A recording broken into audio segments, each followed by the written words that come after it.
Hey, bonjour Loungers, Fredo Lounge, encore une fois en direct de Londres.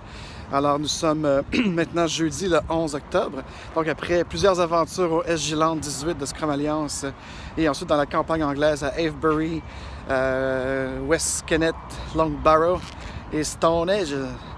Et on a même trouvé Poohedge. Alors me revoici dans mes quartiers londoniens où je vais faire une grande promenade, je vais peut-être aller au Shard, je ne sais pas, j'improvise.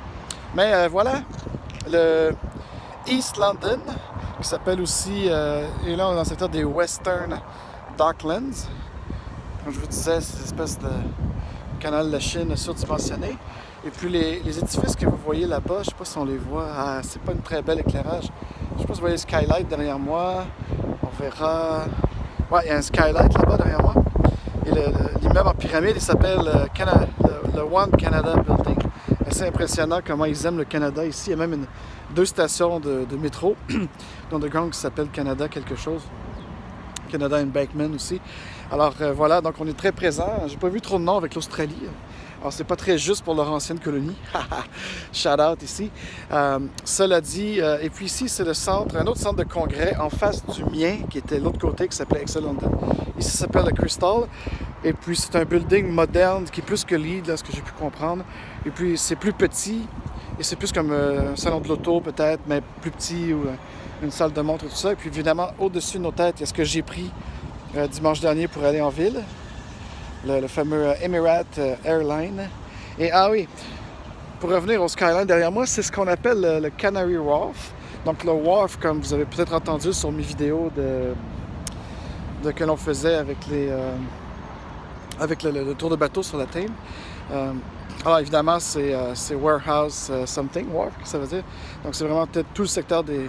Donc Canary Wharf était celui où tous les bateaux des îles Canaries, donc Canary Wharf, droppaient leur stick. Et puis depuis 5-10 ans, c'est un surdéveloppement, un gros développement pour le secteur financier. Donc tous les banques sont là, Barclays, Crédit Suisse, BNP et tout ça. Donc c'est un peu là que ça se passe. Et quand j'avais posé la question, c'est quoi la différence entre les trucs financiers de City of London et les trucs financiers de là, il y a quelqu'un qui m'a honnêtement répondu dans un pub, il a dit City of London is the decision making, puis Canary Wharf c'est les clerks. Et puis il est bien situé parce que tu as East London d'un côté, tu as North London de l'autre et tout ça. Et puis tous les transits passent par là. D'ailleurs, c'est assez fou. DLR, Underground, Overground, tout passe là-bas.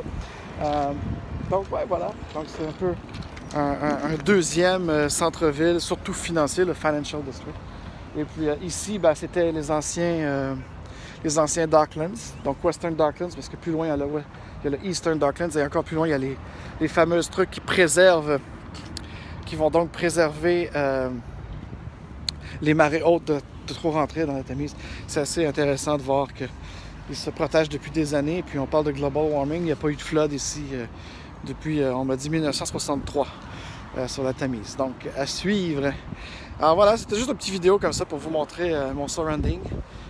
Puis là-bas, c'était mon hôtel, la petite tour au coin.